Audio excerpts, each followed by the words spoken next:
The fight at Monterey Pass was an American Civil War military engagement beginning the evening of July 4, 1863, during the retreat from Gettysburg. A Confederate wagon train of Lt.Gen.Richard S. Ewell's 2nd Corps, Army of Northern Virginia, withdrew after the Battle of Gettysburg, and Union cavalry under Brig.Gen. H. Judson Kilpatrick attacked the retreating Confederate column. After a lengthy delay in which a small detachment of Maryland cavalrymen delayed Kilpatrick's division, the Union cavalrymen captured numerous Confederate prisoners and destroyed hundreds of wagons. Background: General Robert E. Lee ordered his Confederate Army of Northern Virginia to begin withdrawing from Gettysburg following his army's defeat on July 3, 1863.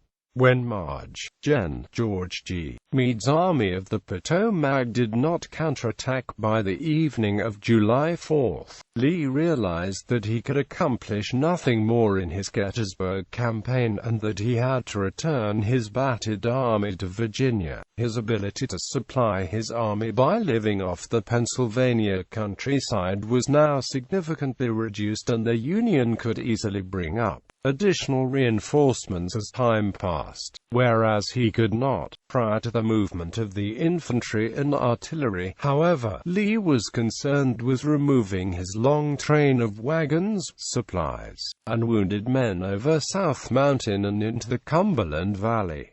He sent the majority of the wagons and ambulances under the direction of Brig.Gen. John D. Imboden over the Chambersburg Pike, which passed through Cashtown in the direction of Chambersburg and Hagerstown, Maryland. While Imboden's wagons moved northwest, Lee designated a shorter route for his 3 corps, southwest through Fairfield and over Monterey Pass to Hagerstown.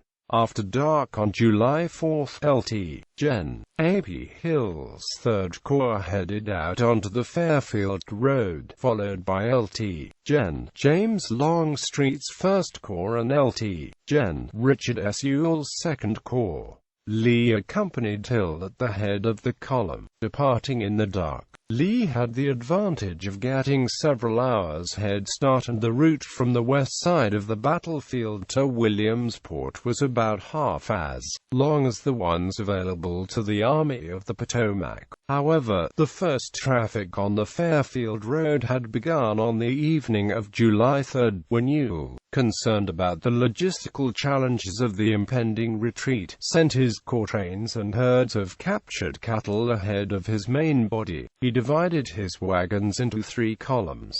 The first used the Cashtown Gap, the second the Fairfield Gap, and the third the Monterey Pass.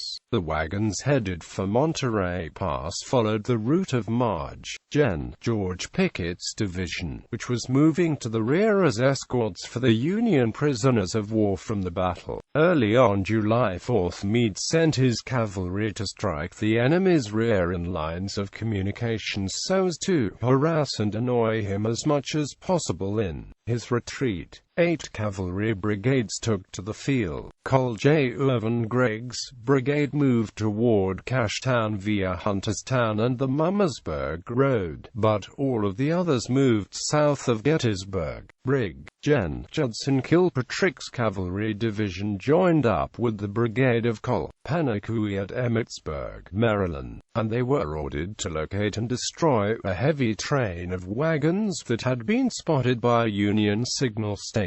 Assuming that Ewell's Corps wagon train was actually the main supply trains for Lee's army, Kilpatrick moved out aggressively at 10 a.m. on July 4, proceeding west on the Waynesboro-Emmitsburg Turnpike toward the village of Fountaindale and Monterey Pass. Confederate Cavalry Commander Gen. J.E.B. Stuart understood the importance of securing the mountain passes, and he assigned the primary responsibility to the cavalry brigades of Brig.Gens. Beverly H. Robertson and William E.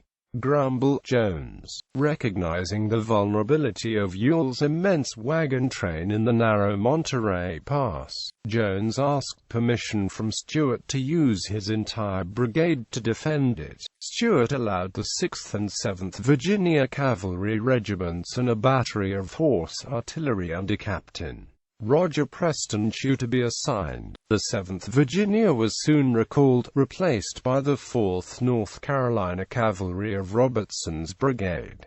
Engagement in the pass. Brig.Gen. George A. Custer, a brigade commander under Kilpatrick, received intelligence from a local civilian that the rear of Ewell's wagon train was approaching a large summer resort hotel named Monterey Springs, which sat atop the pass.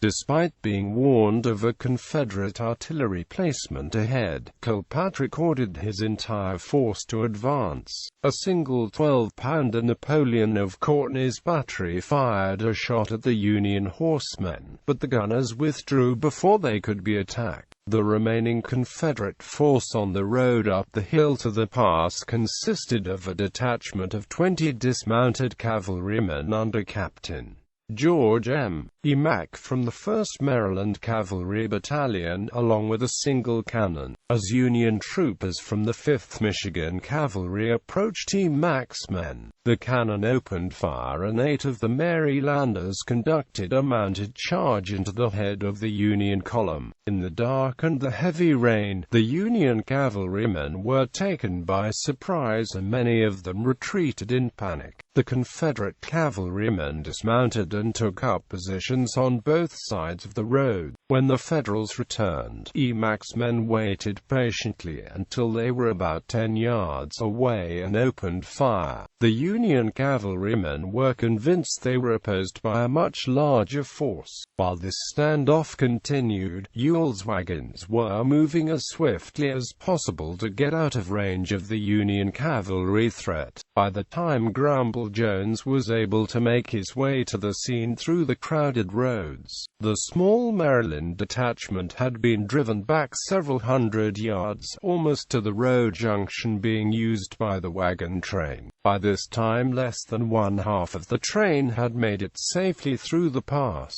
Jones promised reinforcements from the 6th Virginia Cavalry, and E. Mack ordered his men to hold the ground and conserve their ammunition. Meanwhile, elements of Jones's cavalry attacked Huey's brigade in the rear of Kilpatrick's column. Kilpatrick brought forward 2 guns of horse artillery from Lt.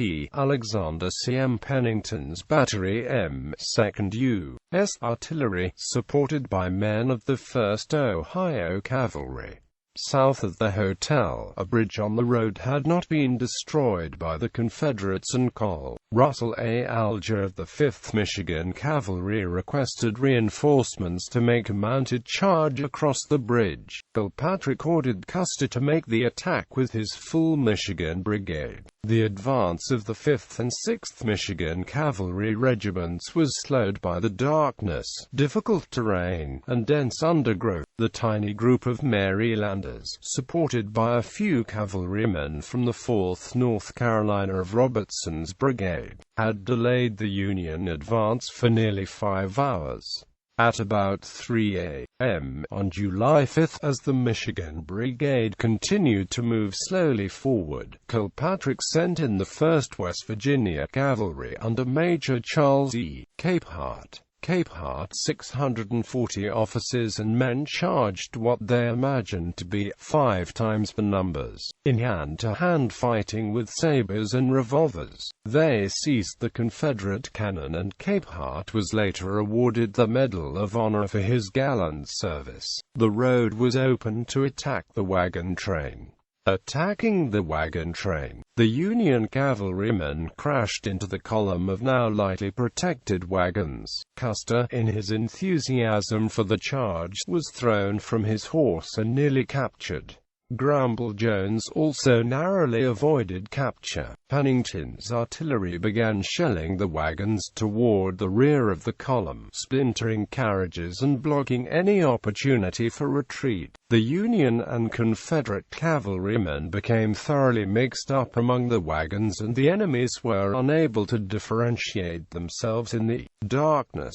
Several friendly fire incidents occurred as Union troopers accidentally fired on their own lines. Union troopers rode all the way through the wagon train until they reached Ewell's infantry and captured large numbers of prisoners before returning. To repeat the effort, they erected hasty barricades in front of the wagon train to protect what they had captured. More than 1,300 Confederates, primarily wounded men in ambulances, but also slaves, free blacks, and some cavalrymen, were captured, and most of the wagons were destroyed. Many of the mules survived and were turned over to the Cavalry Corps quartermaster. Kilpatrick later reported that he had destroyed Ewell's entire wagon train, although he had in fact encountered only a fraction of the full 40-mile-long train. The Confederates lost about 250 wagons and ambulances, with casualties from Iverson's and Daniel's brigades and of 3 artillery battalions, as well as 37 wagons from Lt.Gen. Robert E. Rhodes's division quartermaster trains. Aftermath. Following the fight at Monterey, Kirkpatrick's division reached Smithsburg around 2 p.m. on July 5. Stuart arrived from over South Mountain with the brigades of Chambliss and Ferguson. A horse artillery duel ensued, causing some damage to the small town. Kilpatrick withdrew at dark to save my prisoners, animals, and wagons, and arrived at Boonesboro before midnight. Lee's retreat continued to the Potomac, as minor combat operations, primarily cavalry actions, occurred at Hagerstown, Boonesboro, Funkstown, and around Williamsport and Falling Waters. At the Potomac, the Confederates found that rising waters and destroyed pontoon bridges prevented their immediate crossing. Erecting substantial defensive works there waited to the arrival of the Union Army, which had been pursuing over a longer roads more to the south of Lee's route, before Meade could perform adequate reconnaissance and attack the Confederate fortifications. Lee's army escaped across fords on a hastily rebuilt bridge. In popular media, a 40-minute documentary on the battle entitled 10 Days and Still They Come, The Battle at Monterey Pass, was released in 2011.